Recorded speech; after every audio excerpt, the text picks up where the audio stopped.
नदी के किनारे फैले दलदल में दो बगुले रहते थे। एक था काला बगुला जो तेज और घमंडी था और खुद को नदी का मालिक समझता था।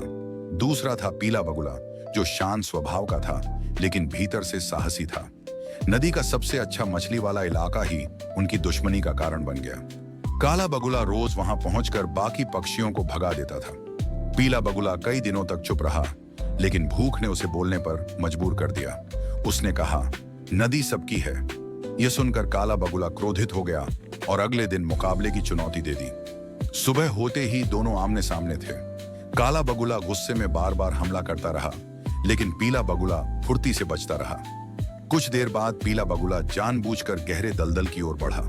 काला बगुला उसे कमजोर समझकर पीछा करने लगा और कीचड़ में फंस गया। उसके पंख भारी हो गए और वह निकल नहीं पाया। पीला बगुला चाहता तो बदला ले सकता था लेकिन उसने दया दिखाई। उसने शांत स्वर में कहा, अहंकार इंसान ही नहीं पक्षियों को भी डुबो देता है। काले बगुले को अपनी गलती समझ आ गई। उसने माफी मांगी और नदी को सबके साथ बांटने का वादा किया।